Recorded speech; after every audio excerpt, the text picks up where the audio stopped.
Thank you, Georgina, for that introduction. Today I'd like to talk to you about the project that's recently finished, Snow Scenes, exploring the role of place in weather memories. So over the last decade, as scientific consensus, public opinion and political action on anthropogenic climate change have failed to converge, a number of academics have highlighted the importance of cultural aspects of climate knowledge. And much of the recent academic work has shown that the important role that particular, specific and local perspectives of climate can have in connecting communities to the often abstract scientific study of anthropogenic climate change.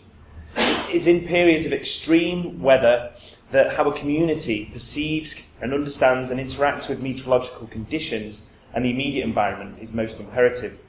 Therefore, understanding at the local level both how a community has historically coped during such extreme periods and also how the same communities today remember and understand these past events is crucial in building community resilience and informing current planning decisions and policy. In light of the recent academic work, Snow Scenes aim to expand regional understandings of snow and severe winters in the UK through collecting personal weather memories and connecting them with archival research on extreme winter events.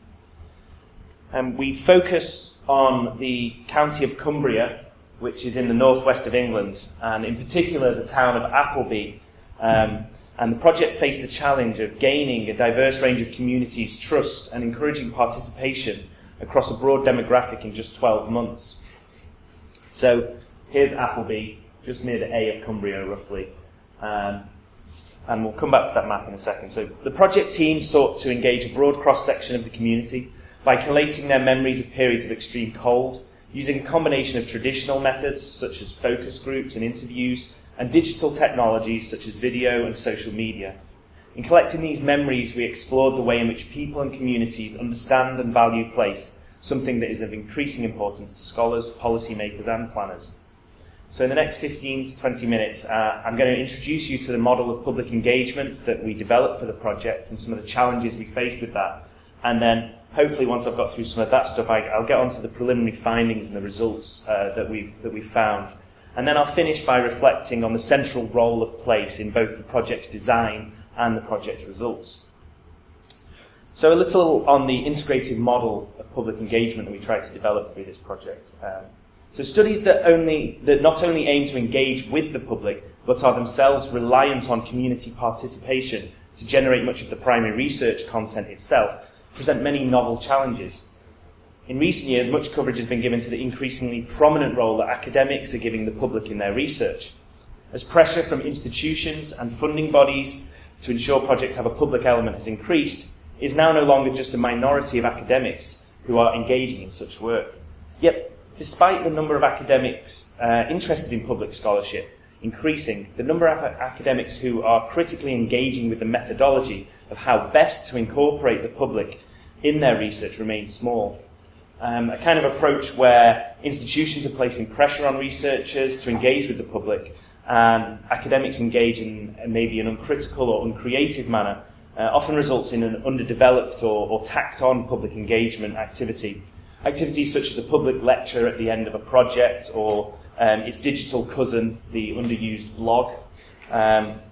They generate little genuine two-way dialogue between experts and the public and can actually increase divides by reinforcing a dichotomous sort of unidirectional relationship between university academics and communities. So attempting to avoid both of these pitfalls, we sought to ensure that Snow Scenes achieved a meaningful dialogue with target communities by integrating all public elements into the initial project design whilst remaining creative and reflexive with the methodology we developed. And as we were interested in developing a project that wasn't just about oral history of severe winters, we wanted to encourage participants to submit their own archival materials, such as newspaper clippings, photographs, diary entries. And so we required a model that allowed for the submission of information across a range of mediums. And finally, as one of our key research goals was to explore which specific aspect of severe weather events people remembered unprompted, we required the model to kind of be open and ask open-ended questions rather than a survey or questionnaire approach. And given the short duration of the project, it was clear from the outset that if we wanted to achieve this meaningful engagement, we had to have a systematic approach. And the project's case study location of Cumbria had been chosen because of the region's exposure to snow and severe winters, its diverse range of land uses and communities as well, and a strong local connection with the weather and landscape. And in planning the methodology to be used, these same factors presented challenges. How would we, the outsiders, gain the trust and cooperation of communities who already knew in detail the vagaries, specifics and idiosyncrasies of their own climate? It was decided here a multifaceted approach would be of great value. A written submission option would allow people to recall memories in their own time and without feeling pressured, whilst working in partnership with established community groups and having a face-to-face interaction would serve to gain participants' trust. Efforts and resources were optimised by reducing the case study area for physical interactions to focus on just 2 local districts, Eden and South Lakeland. These 2 regions covered a diverse range of economic activities and land uses, with South Lakeland lying largely within the Lake District National Park. And in parallel to activities focused just on these 2 districts, engagement via the internet, radio and regional newspapers could target the whole county. And just to sort of bring up on the map here, so South Lakeland, the majority of South Lakeland is comprised of the Lake District National Park, and as a region has been receiving tourists for over 100 years, whereas Eden is increasingly reliant on tourism, but mainly national tourism, British people holidaying there, whereas South Lakeland received international visitors year-round. So there's a little difference there, and both regions have a changing importance from a farm and agriculturally based economies to tourist economies. So to engage with the broadest base of participants by age, socioeconomic status, location and occupation, it was necessary to make available a number of avenues for participation. And so we had 3 main methods of connecting with participants. They were direct community engagement, engagement through local media, and online submissions. And here on this poster we see those 3, and we see the 4th area, the archival research that we hope to connect a lot of these memories to and contrast with. Direct community engagement was achieved through the distribution of posters and postcards for submissions. And using postcards for participants to submit their memories of the snow directly replicated the work of the Association for the Study of Snow and Ice, who throughout the 1930s and 1940s distributed postcards in the same region for people to record snow measurements on and submit to the project. And that project was actually coordinated for a while by Gordon Manley, the climatologist, who you'll hear more about in Lucy's talk coming up. So these were the original Snow and Ice, Association of Snow and Ice postcards that were distributed in the 1930s and 1940s. And they had volunteers who signed up to the project, often landowners or farmers, who would record snowfall in their area and then submit the postcard. So we took the initial design of that and created our own postcards and distributed them in the communities. The pre-stamped postcards and posters were distributed across a wide range of locations, and in addition we also held a community workshop where participants could share their memories orally, and they could bring relevant artefacts such as photographs and newspaper clippings. Local media we used to encourage postal submissions. We had pieces in regional newspapers, local interest group newsletters, parish newsletters. The project also featured on BBC Radio Cumbria. I spoke live on the breakfast show, and we had callers calling in with their memories of weather, which was great. And then mirroring these traditional methods, or these more established methods of participation, we used a project blog and a Twitter account to encourage online participation. And we had regular blog pieces that updated the communities about the research we were doing and to maintain the interest of submissions. And we coordinated the blog content with a physical community event to ensure there wasn't an interpersonal sort of disconnect online that can often accompany those kind of exercises. And so creating a framework that had so many different avenues and formats for people to participate via wasn't without its pitfalls, and design biases such as how the technology used or method used might influence a participant's response were considered in detail.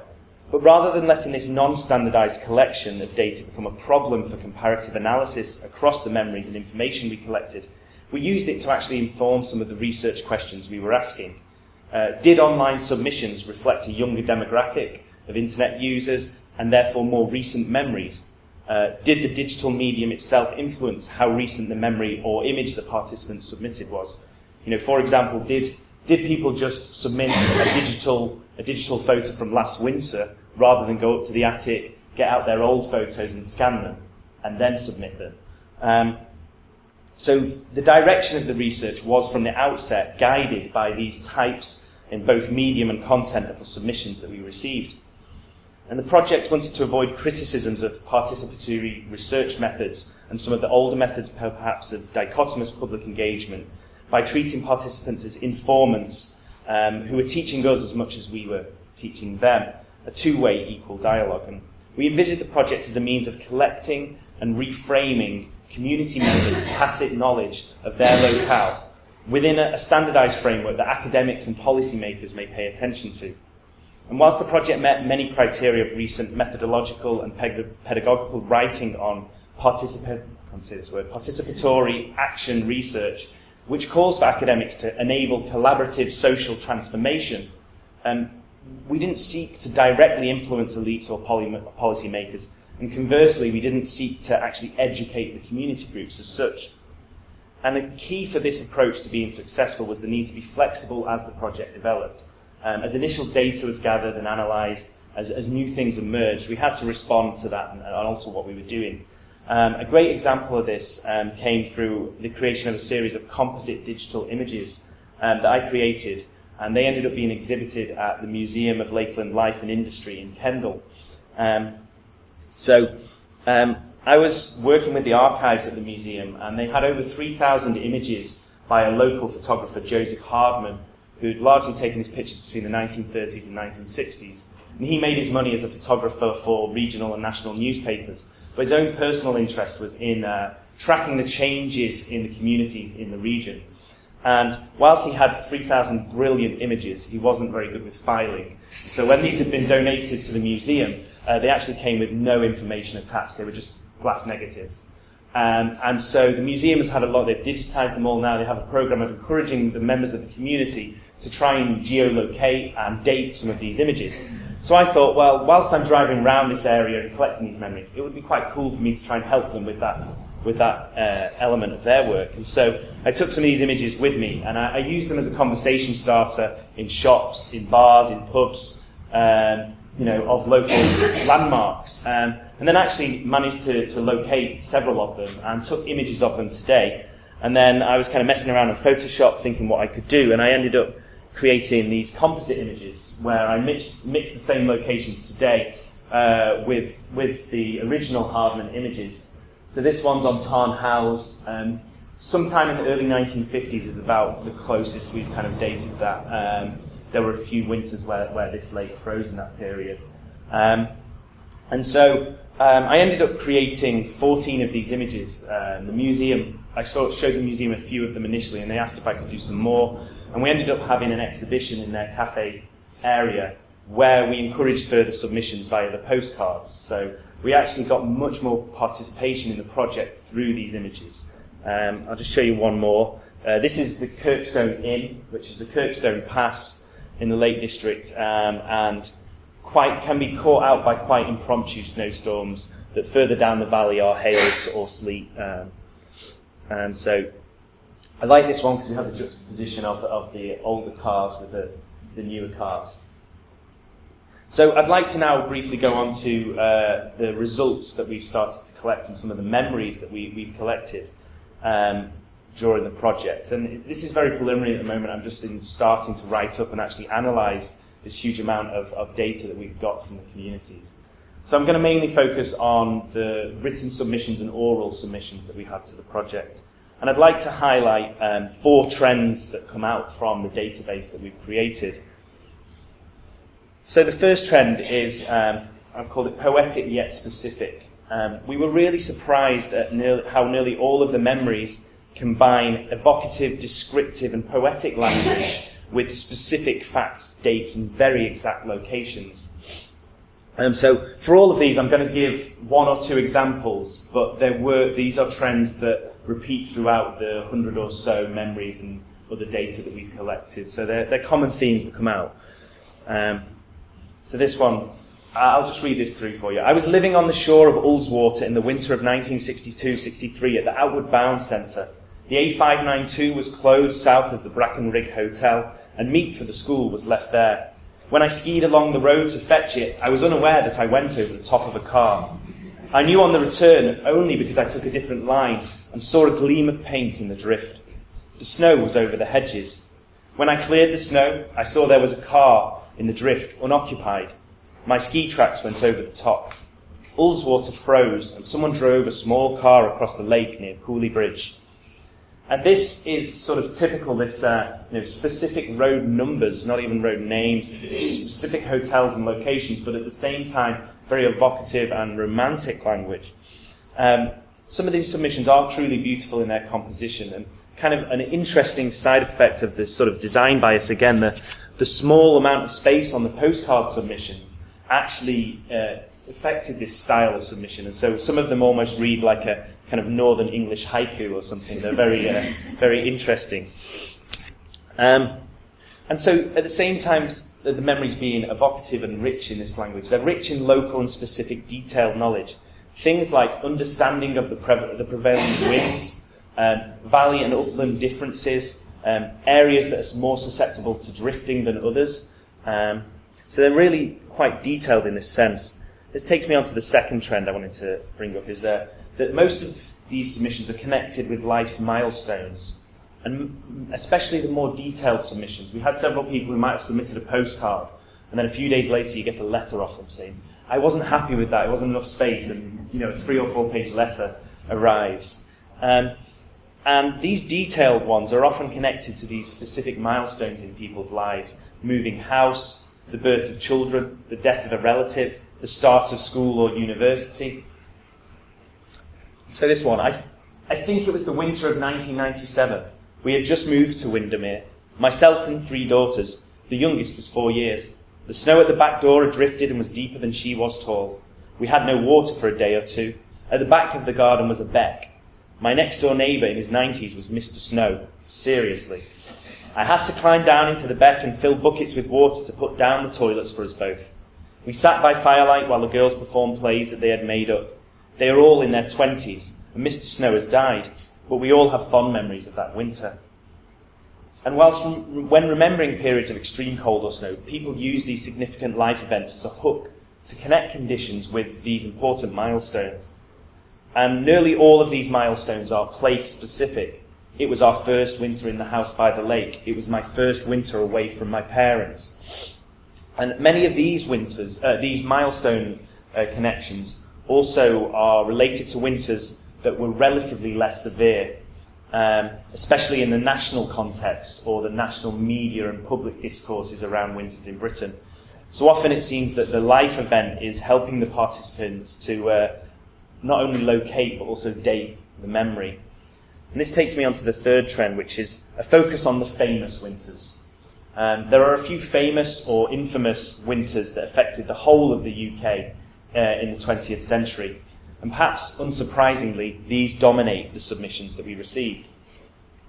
The most common winters that submissions relate to are 1947 and 1963, which, if we take meteorological averages or those kind of readings, were the most severe winters of the century.